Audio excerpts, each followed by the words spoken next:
السلام علیکم ورحمۃ اللہ وبرکاتہ۔ پیارے بچوں، کیسے ہو؟ امید ہے آپ خیریت و عافیت کے ساتھ ہوں گے۔ پیارے بچوں، آج ہمارے دینیات مدرسے کا آن لائن سبق کا یہ دوسرا دن ہے۔ کل پہلا دن تھا اور کل ہم نے قرآن شریف پڑھا تھا اور قرآن شریف کے ساتھ کتاب بھی پڑھی تھی۔ آج دوسرا دن ہے تو چلو سب بچوں قرآن شریف نکالو، 20واں پارہ۔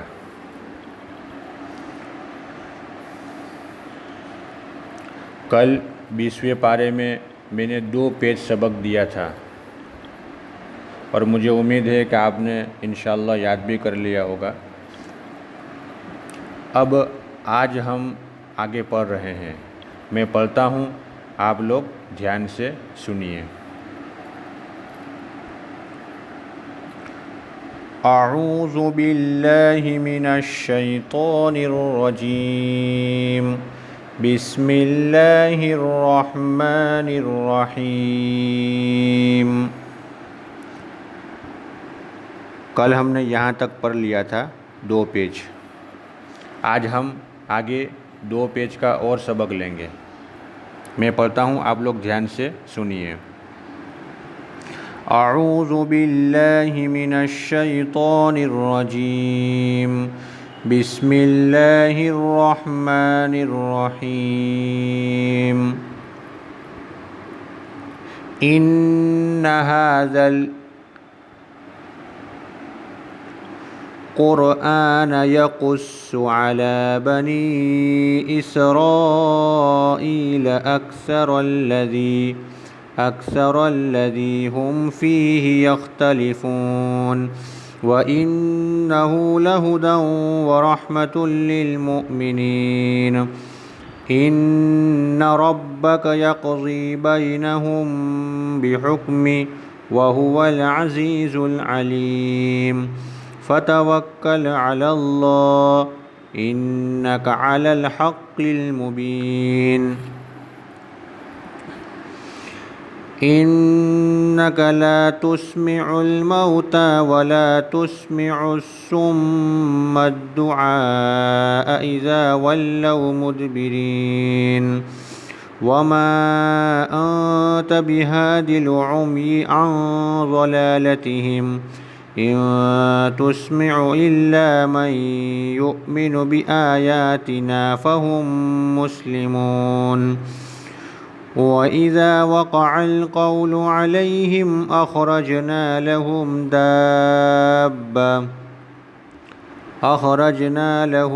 دابة من الأرض تكلمهم أن الناس كانوا بآياتنا لا يوقنون۔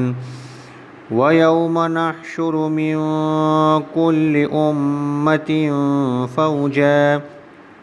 فوجا ممن يكذب بآياتنا فهم يوزعون، حتى إذا جاءوا قال أكذبتم بآياتي ولم تحيطوا بها علما أم ماذا كنتم تعملون؟ ووقع القول عليهم بما ظلموا فهم لا ينطقون۔ ألم يروا أنا جعلنا الليل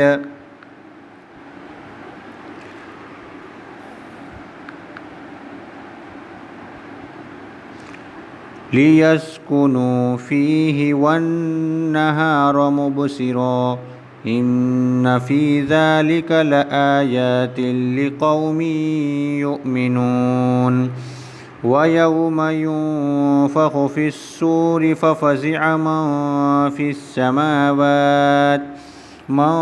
السماوات ومن في الأرض إلا من شاء الله، وكل أتوه داخرين وترى الجبال تحسبها جامدة وهي تمر مر السحاب صنع الله الذي أتقن كل شيء إنه خبير بما تفعلون من جاء بالحسنة فله خير منها وهم من فزع يومئذ آمنون ومن جاء بالسيئة فكبت وجوههم في النار هل تجزون إلا ما كنتم تعملون إنما أمرت أن أعبد رب هذه البلدة الذي حرمها وله كل شيء وأمرت أن أكون من المسلمين وأن أتلو القرآن فمن اهتدى فإنما يهتدي لنفسه ومن ضل فقل إنما أنا من المنذرين وقل الحمد لله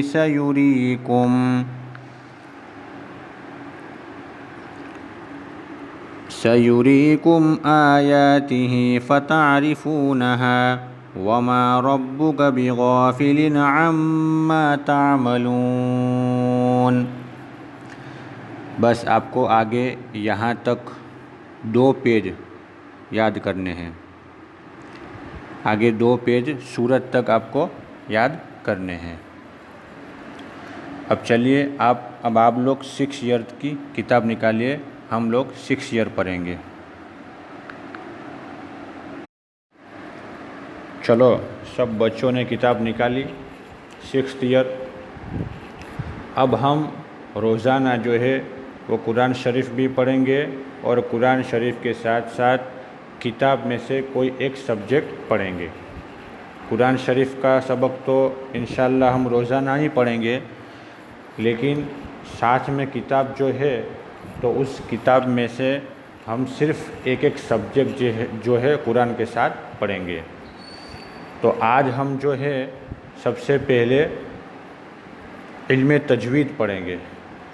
تو آپ سب لوگ جو ہے وہ اپنی اپنی کتاب نکالیے اور اپنی اپنی کتاب میں پیج نمبر 23 نکالیے. پیج نمبر 23 میں پڑھاتا ہوں، آپ لوگ بھی ساتھ میں پڑھیے اور دھیان سے سنیے اور ساتھ میں سمجھیے. تو نکالا سب لوگوں نے پیج نمبر 23؟ چلو اسٹارٹ کرتے ہیں. سبق نمبر 1 علم تجوید.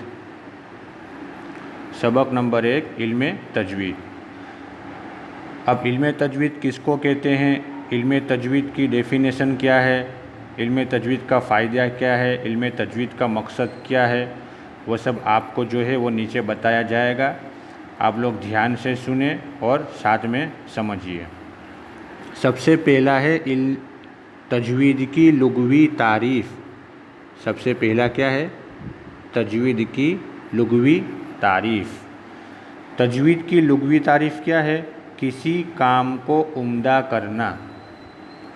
تجوید کی لغوی تعریف کیا ہے؟ کسی کام کو عمدہ کرنا، کسی کام کو اچھا کرنا. یعنی عربی لینگویج جو ہے، عربی زبان جو ہے، اس میں لفظ تجوید جو ہے، تجوید کا جو ورڈ ہے اس کا معنی ہوتا ہے کسی کام کو عمدہ کرنا، کسی کام کو اچھا کرنا. یہ تو عربی لینگویج اور عربی زبان کے اعتبار سے تجوید کا معنی ہے کہ کسی کام کو عمدہ کرنا، کسی کام کو اچھا کرنا. لیکن تجوید کی اصطلاحی تعریف کیا ہے؟ یعنی عام بول چال میں جب ہم بولتے ہیں تجوید تو عام بول چال میں ہم اس کا مطلب کیا لیتے ہیں؟ تو یہاں نمبر 2 کے اوپر دیکھو. تجوید کی اصطلاحی تعریف: ہر حرف کو اس کے مخرج سے تمام صفات کے ساتھ ادا کرنا۔ تجوید کی اصطلاحی تعریف، یعنی اصطلاح کا مطلب عام بول چال میں جب ہم تجوید کا لفظ بولتے ہیں تو اس کا مطلب ہوتا ہے ہر حرف کو اس کے مخرج سے تمام صفات کے ساتھ ادا کرنا۔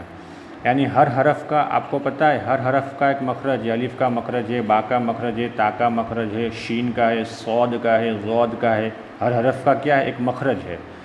تو ہر حرف کو اس کے مخرج کے ساتھ ادا کرنے کا نام کیا ہے؟ تجوید ہے۔ تو عربی لینگویج اور عربی زبان کے اعتبار سے لفظ تجوید اور تجوید کا جو ورڈ ہے اس کا معنی ہوتا ہے کسی کام کو عمدہ کرنا، اس کو کہتے ہیں تجوید کی لغوی تعریف۔ لیکن عام بول چال میں جب ہم لفظ تجوید بولتے ہیں تو اس کا کیا مطلب ہوتا ہے؟ تو نمبر 2 کے اوپر لکھا ہے کہ تجوید کی اصطلاحی تعریف، یعنی اصطلاح کا مطلب جب عام بول چال میں ہم تجوید کا لفظ بولتے ہیں تو اس کا مطلب ہوتا ہے ہر حرف کو اس کے مخرج سے تمام صفات کے ساتھ ادا کرنا۔ اب آیا سمجھ میں؟ اب نمبر 3، تجوید کا موضوع۔ قرآن مجید کے 29 حروف تہجی ہیں۔ آپ سب کو معلوم ہے کہ الف سے لے کے یا تک، الف با تا سا جیم ہا، الف سے لے کے یا تک جو ہے وہ 29 حروف ہے، 29 حروف ہے۔ تو تجوید کا موضوع جو ہے یہ 29 حروف ہے۔ موضوع کا مطلب کہ بھائی علم تجوید میں کس چیز سے ریلیٹڈ بات کی جاتی ہے، کس چیز سے متعلق بات کی جاتی ہے۔ موضوع کا مطلب یہی ہوتا ہے کہ جب ہم علم تجوید سیکھیں گے تو علم تجوید میں کس چیز سے متعلق بات کی جائے گی اور کس چیز سے متعلق ہم کو سکھایا جائے گا، تو یہ ہوتا ہے تجوید کا موضوع۔ تو تجوید کا موضوع جو ہے وہ قرآن مجید کے 29 حروف تہجی ہے کہ جب ہم تجوید سیکھیں گے تو تجوید کے اندر قرآن مجید کے جو 29 حروف ہے اس سے متعلق ہم کو کیا ہے؟ سکھا جائے گا کہ بھائی یہ کتنے حروف ہے، ان حروفوں کا نام کیا ہے، ان حروف کا نام کیا ہے، اسی طرح ان حروف کو کیسے ادا کیا جاتا ہے، یہ حروف جو ہے وہ کہاں سے نکلتا ہے، با کہاں سے نکلتا ہے، تا کہاں سے نکلتا ہے، سا کہاں سے نکلتا ہے۔ تو یہ ہوتا ہے علم تجوید کا موضوع کہ علم تجوید میں ہم کو یہ سب چیزیں کیا ہے؟ سکھائی جاتی ہے، اس کو کہتے ہیں موضوع۔ اب نمبر 4 دیکھو، تجوید کا فائدہ، دونوں جہاں کی کامیابی حاصل کرنا۔ تجوید کا فائدہ کیا ہوگا؟ جب ہم علم تجوید حاصل کریں گے تو علم تجوید حاصل کرنے کی وجہ سے ہم کو جو ہے وہ قرآن اچھی طریقے سے پڑھنا آ جائے گا۔ جب قرآن اچھی طریقے سے ہم پڑھیں گے تو اللہ تعالیٰ کی ذات سے امید ہے کہ اللہ تعالیٰ ہم کو کیا ہے؟ دنیا میں بھی کامیابی عطا فرمائیں گے اور آخرت میں بھی کامیابی عطا فرمائیں گے۔ تو تجوید کا یہ فائدہ ہوگا دونوں جہاں کی کامیابی۔ بس آپ کو یہاں تک جو ہے وہ یاد کرنا ہے۔ ایک تو تجوید کی تعریف، لغوی تعریف، تجوید کی اصطلاحی تعریف، تجوید کا موضوع اور تجوید کا فائدہ، یہ 4 لائن جو ہے وہ آپ کو کیا ہے؟ زبانی یاد کرنی ہے۔ السلام علیکم ورحمۃ اللہ وبرکاتہ۔